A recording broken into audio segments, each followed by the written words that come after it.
ಸರ್ಕಾರದ ವಿರುದ್ಧ ಎಚ್ಡಿಕೆ ಕಿಡಿಕಾರಿದ್ದಾರೆ. ಕಬ್ಬು ಬೆಳೆಗಾರರ ಕಿವಿಗೆ ಹೂ ಇಟ್ಟಿದೆ ಸರ್ಕಾರ ಅಂತ ಕೇಂದ್ರ ಸಚಿವ ಕುಮಾರಸ್ವಾಮಿ ಈ ಒಂದು ಆರೋಪವನ್ನ ಮಾಡಿದ್ದಾರೆ. ತಾನು ತಪ್ಪು ಮಾಡಿ ಕೇಂದ್ರವನ್ನ ದೂರ್ತಾ ಇದೆ. ಕೇಂದ್ರ ಸರ್ಕಾರ ಕೊಟ್ಟ ಎಫ್ಆರ್ಪಿ ದರ 3,550 ರೂಪಾಯಿ. ರೈತರು ಕೇಳಿದ್ದು 3,500 ರೂಪಾಯಿ. ಆದ್ರೆ ರಾಜ್ಯ ಸರ್ಕಾರ ಕೊಟ್ಟಿದ್ದು 3,300 ರೂಪಾಯಿ ಅಂತ ಕಾಂಗ್ರೆಸ್ ವಿರುದ್ಧ ಕೇಂದ್ರ ಸಚಿವ ಎಚ್.ಡಿ. ಕುಮಾರಸ್ವಾಮಿ ವಾಗ್ದಾಳಿ ನಡೆಸಿದ್ದಾರೆ.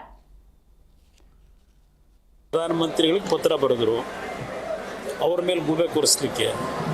ವಿಧಾನಸಭೆಯಲ್ಲಿ ಒಂದು ಬಾರಿ ಇದೇ ಈ ಮುಖ್ಯಮಂತ್ರಿ ಇವರೆಲ್ಲ ಇದು ಸೇವಂತಿಗೆ ಹೂನ ಕಿವಿಗೆ ಮುಡ್ಕೊಂಡು ಹೋಗಿದ್ದು ಇನ್ನೂ ನೆನಪಿನಲ್ಲಿದೆ.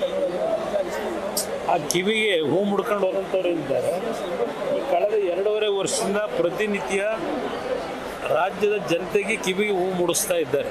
ಅವರು ಪ್ರಧಾನಮಂತ್ರಿಗಳಿಗೆ ಪತ್ರ ಬರೆದರು, ಅವ್ರ ಮೇಲೆ ಗೂಬೆ ಕೂರಿಸ್ಲಿಕ್ಕೆ.